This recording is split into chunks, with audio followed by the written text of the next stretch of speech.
Hi everyone, in today's video I thought I would show you around the Disney 100th exhibition at the Excel Centre. So we went before Christmas and I was distracted by that big boat, as you can see, and it was really a cool experience. I would say one of the things they recommend is that it probably takes about, I think it's 1 or 2 hours to look around this event.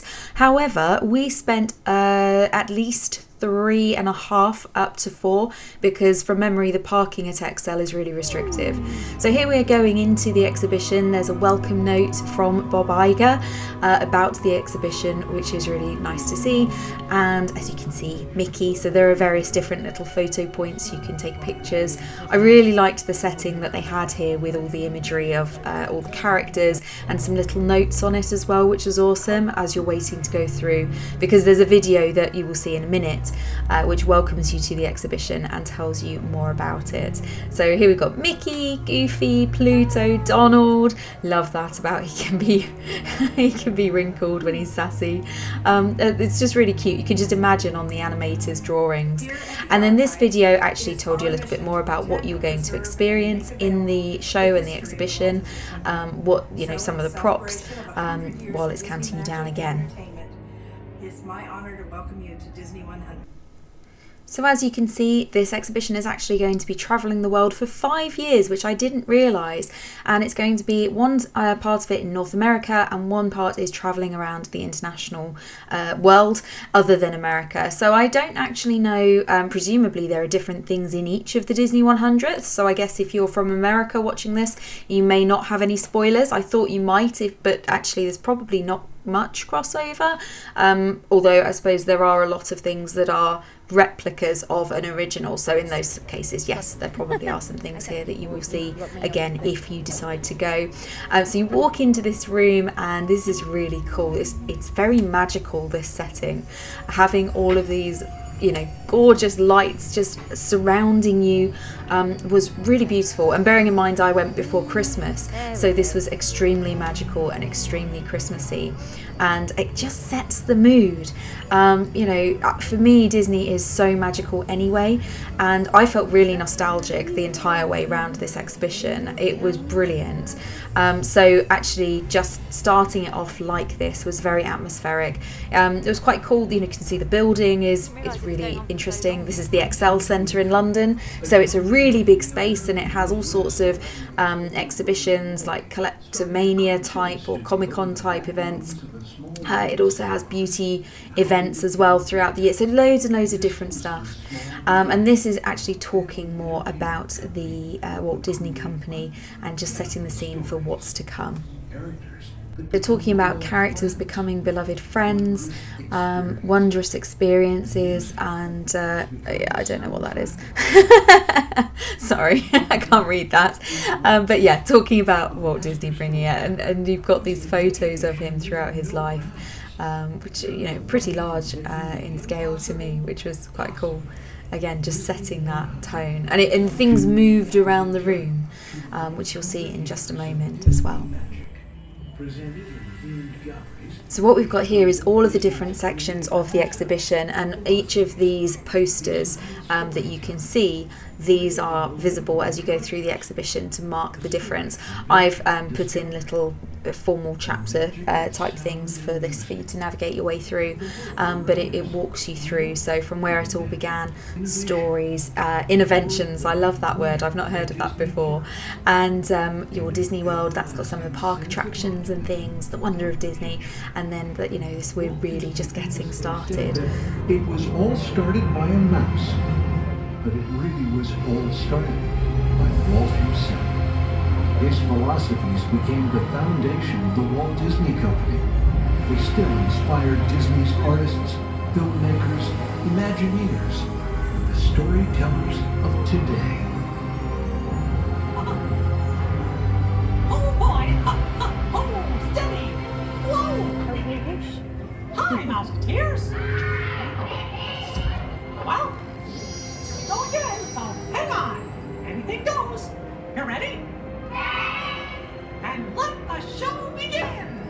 Here's my pal Walt to tell you how the magic is made. There's a lot of satisfaction in developing ideas into reality when we consider a new project, we really study it. Not just the surface idea, but everything about it. And when we go into that new project, we believe in it all the way. We have confidence in our ability to do it right, and curiosity keeps leading us down new paths. We're always exploring and experimenting. Everybody ready? Then on with the show!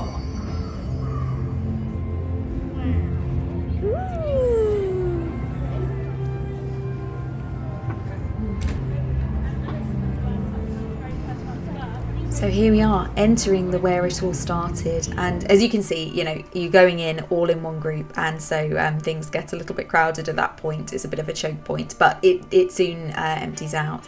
Lovely information about Walt's early years, the Alice comedies, which I didn't really know anything about, so feel free to stop the video at any point you want to read anything a bit more closely.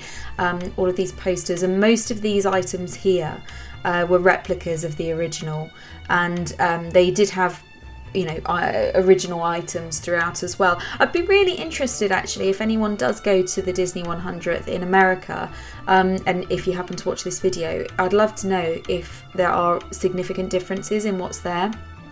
You've got these lovely little cartoon clips as well with the kind of narration through the posters as well. So it's really interactive. There were a lot of kids there, as you'd expect. There were a lot of older adults like me and older still. Loved these photos from Walt's life. It was just so cute to see. And I loved like the sepia, the original photos as well, of what they would have looked like. As you can see, we then move on to it actually teaching about Walt's career and him talking about having worked as a cartoonist. The story of the animated drawing, this is quite cool to be able to see. So I really enjoyed looking at that, and you know, you can just imagine it spinning and seeing that animated style.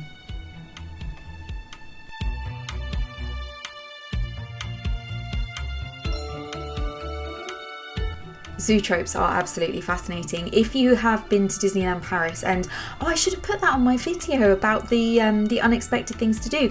There is a Zootrope there, and it is incredible. It's of Woody, Buzz, and all the Toy Story characters, and it's incredible. And it's actually done in sculptural form, but it is insanely cool. So yeah, but anyway, off topic, but you know, it's me, so what do you expect? You can see I enjoyed seeing this and seeing it in the context as well of the video. And then we couldn't talk Walt Disney without talking about Oswald, so there's information here, and lovely to see, you know, some of the old cartoons as well. I'm hoping I don't get into trouble for copyright over these, because this is a video of a video for YouTube to know, but who knows, I may have to re-edit this, but we'll see. But I wanted to share it with you.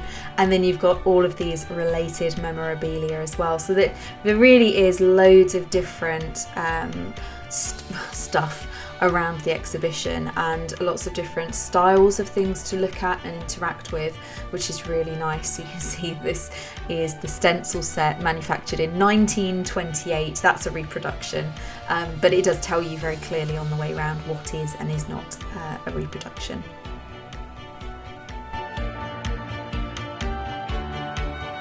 Here we have a Tall Timber story sketch page from 1928 and Skyscrapers from 1928 as well. And I love this information here about Walt and the photo of him drawing Mickey. And you know, it's just so many interesting things to look at. The cleanup animation there. And things like that one that's just gone, you know, actually with the images with the notes were one of my favourite things to see. This was a really interesting section as well, talking about how they used music to actually really sell the story. And this quote is really lovely.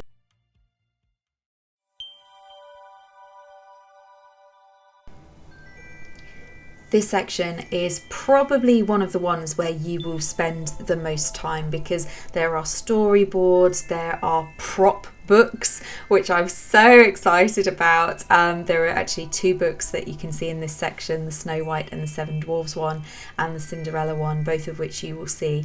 And you'll see it's really well laid out, and it's, you know, something that's kind of circular, so you can actually go around and look at your own pace, and also you can go to the quiet bits. You can see things about the films kind of in order. So we saw some Snow White already, Pinocchio, that made me laugh, the reference clock model from Pinocchio. And then talking about Cinderella, this is the prop book. I was so excited to see this. I absolutely loved it. And I don't know, because on that card it doesn't say that it's a replica. So I feel like that is the original one that they used in the animation. Yeah, see, 1950. So amazing if it is. And I really want to know what they've got in America, if they've got the Cinderella one here. This is from the live action film in 2015. So that was beautiful. Oh, I guess that's probably why there's only one. They've probably got one in the other exhibition. Well, there you go. That makes sense. Mary Poppins was a really interesting section. Where those birds are is the snow globe, which I've got a video coming up on. And that was really awesome to see. But I love the shape of the room, how they've used these different shaped boards to put things on. And I couldn't resist but go back for another look at that glass slipper because, oh, I like my shoes, I like my sparkle, and that ticked all of the boxes for me. So here we are looking at Alice in Wonderland. So again, lots of these kind of visual development images. Mary Blair here. And I love this Walt Disney quote, which hopefully you can go back and see. This was really cool. This was a interactive book. So you can see as someone turns the pages, the projection reflects what they've done, and the projection is animated.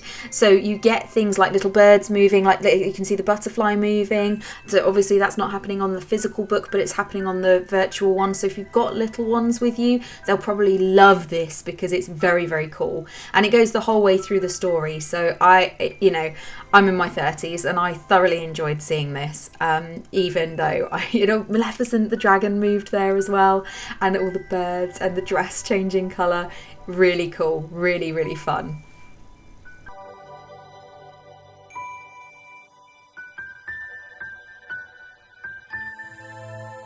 Again, we've got some visual development stuff here, drawings, sketches, and then we're back to the Mary Poppins section. This is really cool. This book actually is signed, and I think that is the original one, and it was really kind of poignant to see that. I don't know if you've seen the Mr. Banks film, but it is very, very cool. I love that photo. It's so iconic of the 60s. And then you've got the script from 1964. Okay, that is a copy, but the premiere invitation, I don't think that is a copy because it doesn't say that it is on the card. And then like this, the programme from 1964, again, I think that's authentic, and the premiere ticket. This is what I was talking about. So this is the snow globe. So in that bit where you can see the birds projected on the wall, you have to get really close up. So as you can see, it's projected from underneath, and then it looks as if it's in the snow globe. It was really magical, and I would have spent quite a lot of time looking at that. So yeah, that's from the Mary Poppins Returns 2018 film, and it was quite something to see. And that is Dick Van Dyke's horse, so that was amazing. Winnie the Pooh, I loved this cell. It's so pretty. And I took this video because you can see all of the different layers of colour and ink and pen, and it was just something really beautiful to look at and see. And as you can see, I really enjoyed getting into, so you can see Winnie the Pooh is on the next layer up kind of thing with the rabbit's house writing, and it was just really enjoyable to look at that closely. And the nice thing was that there was space to do that. Like, even though, you have a timed ticket, they don't kick you out after a certain amount of time. So that was really nice to be able to take it at our own pace. You've got some live action props from Beauty and the Beast there as well. And as you know, I love Frozen. So again, this kind of visual development, that was beautiful. That is such a gorgeous, gorgeous piece of art. I really enjoyed looking at this. You can tell when I get closer, up close and personal in the detail, that I'm quite charmed by these particular items. Then we've got some things from Tangled, so again, kind of the visual development and digital art in these cases, and I think with Frozen as well, from memory. This section was really cool, very physical. You've got a lot of sculptures, and you can see the dress from, I called her Cinderella earlier, that's not who I mean, Cruella, and also Olaf, which I think is from the musical, and then some aerial props, which, you know, I love. So this was all talking about developing personalities, and you know, they bring the creations from the animators to life in sculptural form, and they had lots of these. There's also a video that goes along with it that talks you through some of the remarkable things that they had created, which is awesome. You can see there from Who Framed Roger Rabbit, Moana, Dumbo, Ratatouille. So they had a really wide range of the characters, which were lovely to see, and you can see they're all different sizes and proportions as well. I'm not sure if they're in proportion to one another, that would be interesting, but yeah, it was really cool. And they were also, you'll see on the video, they're talking about creating the whale for Pinocchio, and being able to deal with the proportions there, and it was quite a significant sculpture that they made. So this was an awesome section that I really enjoyed seeing, and especially some of the more unusual characters like the Hunchback of Notre Dame gargoyle that you've just seen, Russell from Up. So that was, yeah, another good section. Here we go, 2 foot long mechanical whale for Pinocchio, which is remarkable really. I hope this isn't a dying art, it's so cool. Yeah. Pluto in plaster and paint. Captain Hook from 1953. And then more recently from not Finding Nemo, Turning Red apparently. Oh, there you go.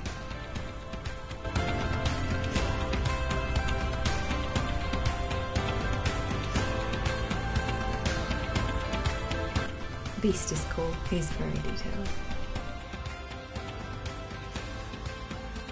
So we're into the Cruella section here. So again, visual storyboards. I love that image, that's great.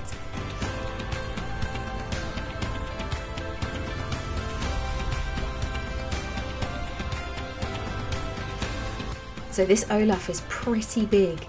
He is quite tall. He's very, again, another one to get a picture with. Not sure what happened to his thumb there. Maybe it's so that you can actually see how he moves.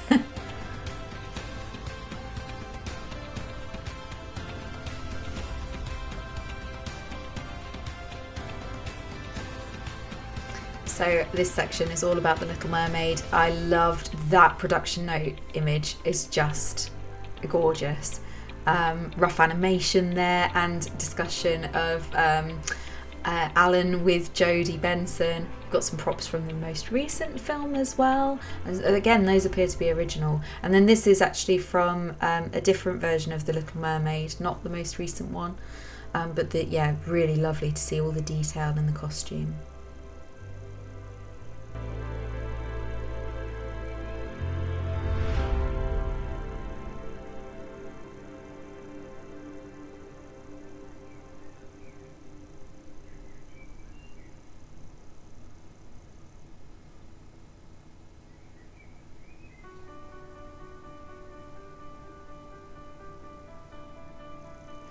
This is called See Elizabeth Swann's costume, from the Pirate King costume. And again, the detail, also she's clearly very tiny, but what you expect. The bottle, that was cool to see as well, from On Stranger Tides 2011. And again, kind of that's how they, presumably how they demonstrate the ship actually moving in the bottle, which was, I love the detail there, look at that, so convincing. And Jack Sparrow's compass, his compass that doesn't work but it does. And you've got again Moana, so lots of visual development around the displays, which I found fascinating, and also seeing, you know, the different styles of animation and how it's changed over the years. I loved this cell again of Peter Pan and Wendy. Again, it's something about this that just feels very magical, and I don't know what it is. But yeah, it's something, it feels special to see it. Story sketch of Pan, and these are from Peter Pan and Wendy, those props there. You've got National Treasure, Jungle Cruise. And this was a big old airship. Very detailed model / prop.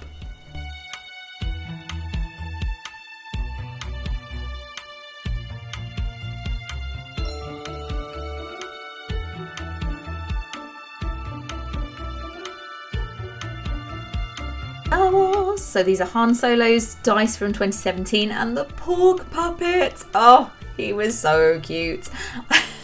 There's a theme in the things I find cute. They're small and they make little noises. The BB-8 puppet as well. That thing was quite big. In fact, the pork puppet, you'd be surprised how big that is as well. Really great to see. And even though they're displayed behind glass, you can see them from most angles. So they've thought about how they display them well, which is really cool. The ancient Jedi texts, which are pretty cool. There's information about how they made those. And this is Luke Hamill's lightsaber as well from one of the more recent films. So that was pretty cool to see as well.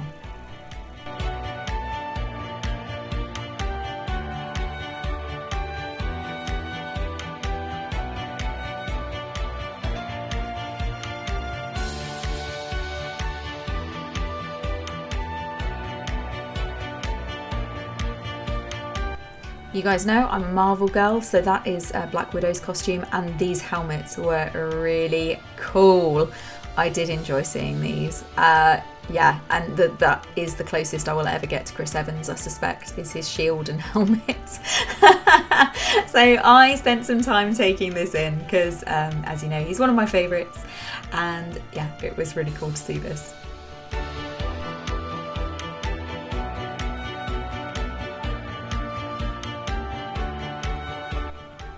This is from an Endgame as well, so an iconic film. And then Walt Disney had dealings in space, who knew? So that was quite an interesting bit as well. This section is super cool because it's talking about how they made the sound for various productions, the importance of the music and the sound in bringing the story to life. This is the curtain dress from Enchanted and the apple. These sheets of music, which I think they are original. Again, it doesn't say that they're not, so I imagine they are. Really, really cool.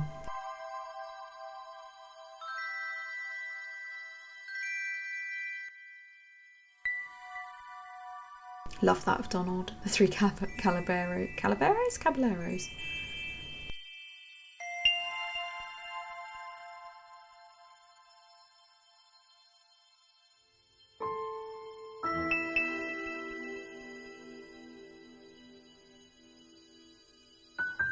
This section was incredible because this is some of the props that they used to make the sounds, and they're not all what you would expect at any stretch of the imagination.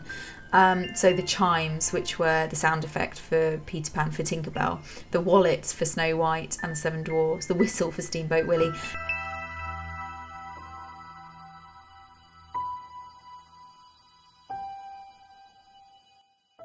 Yo-Ho, the lead sheet for Pirates of the Caribbean, the record album, soundtrack record album.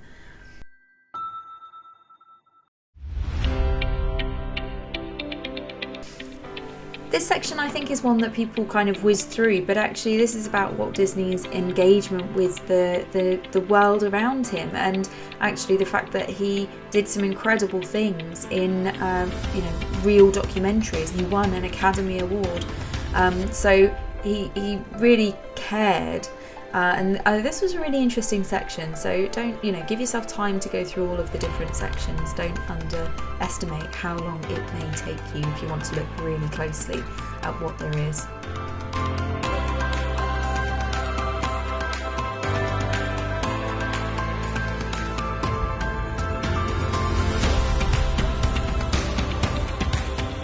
And then you've got actually like park concept art there as well, which I'll show you more closely in a moment. And some really interesting props. So there's a gaucho doll there from, I think it was Argentina, from like the 1950s. There's that Bambi close up. So sweet, look at him. This is interesting. This was a camera that Walt was gifted in like the 1940s. Projector, sorry. And a photo album that he was gifted in the 1940s as well. some of the visual from Pocahontas in 1995, and then here we go, we've got the concept art for Frontierland and the Matterhorn and the Cars Land. This section again, I mean every section was interesting, but this was really about, you know, the creativity and the things that you really imagine like Imagineers to do. I would love that job so much, that would be awesome. The importance of storyboarding here was a really lovely section. Again, one you could just spend ages looking at, but yeah, I just really enjoyed seeing the story develop through these one, you know, representation of the story. And this is an automated bird in the cage. This is talking about the animatronics. That was a really cool section as well, and there were some bits that you could interact with again. The iconic image of Disneyland concept drawing. This was interesting. This actually shows you kind of how they create depth. So it doesn't come out very well on this video, but you know, as you get closer in person, you don't have the reflection quite so much. So you can actually start to see where things are layered up, and there are multiple different levels to this image. Alright, I can show you a little bit more from the side so you can see. So that's the back of the image. And there's actually three or four parts to this particular piece that come together and make it look very three-dimensional.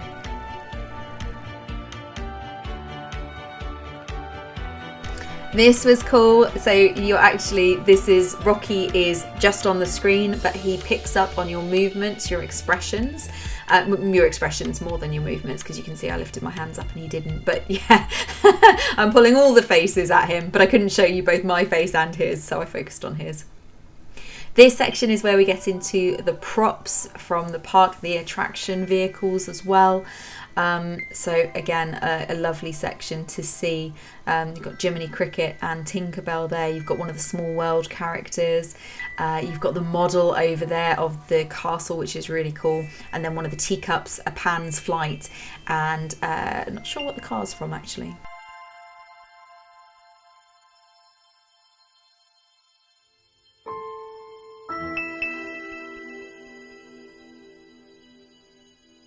There's that castle, really detailed. Spend a lot of time looking at that as well.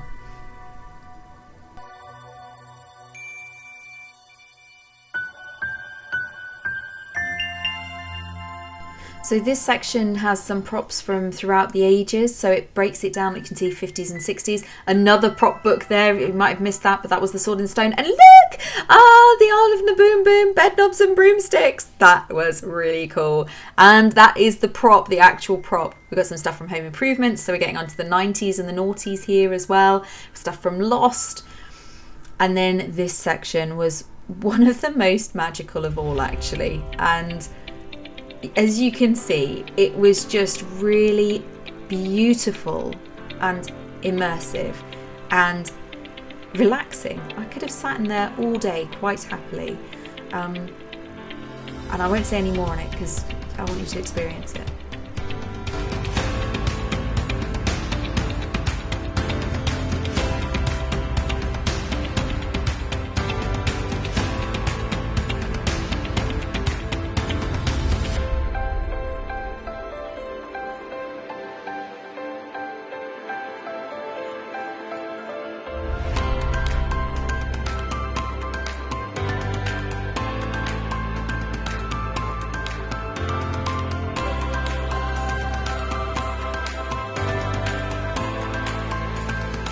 I thought you'd like to see this section because, you know, obviously we all like our Disney merch. And there's the Bambi Stife. Cute. Lots of things actually. You know, you've got your t-shirts, your jumpers, you've got the posters which replicate the different sections of the exhibition, which was pretty cool. Again, I was rushing through this unfortunately because we had to get back to the car for parking, but that would have been quite cool. There's the Bambi I like. Found some little figures. I actually didn't buy anything. Oh, but partly because I was a VIP, and I will show you the VIP merch at some point that I got, because you actually get a couple of extra bits if you pay the upgrade, which was cool. It was Christmas. Well, it was just before Christmas. No, just after Christmas. Anyway.